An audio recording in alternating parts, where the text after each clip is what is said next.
By 1918, airplanes had gone from being a shaky experiment to a key part of how wars were fought. Just 15 years after the Wright brothers' first flight, planes were all over the battlefields of the First World War. The sky was now a new place to fight, risky, wild, and changing fast. On the Western Front, soldiers often glanced up to see what planes were flying by. Made of wood, fabric, and wire, these planes had engines that were pushed to the max. Even though they looked simple, they did jobs that changed how the war played out. Back in 1918, pilots were a different breed of fighter. Imagine flying in those open cockpits, battling the wind, the cold, and gunfire, all without the safety nets today's pilots rely on.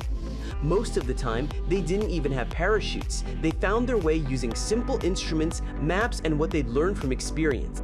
Guys like Manfred von Richthofen, the famous Red Baron, became the poster boy for air combat. His death in April 1918 seemed like the end of a romantic time when pilots were seen as knights of the air. But by that point in the war, air combat wasn't about being honorable anymore. It was all about using the best tech, having a solid plan, and doing what needed to be done to win. In those years, the Sky War was changing fast. The British Sopwith Camel, the French SPA-D-13, and the German Fokker D-7 were the best around.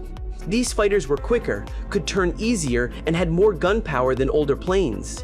Machine guns could shoot between the spinning propeller blades. Engines were stronger and more reliable. Bombers, like the Handley Page, showed that planes could carry a lot of weight far away. Every new plane tried to do something that had never been done before.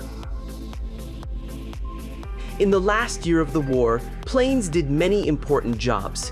They flew reconnaissance missions, giving commanders the information they needed about where the enemy was.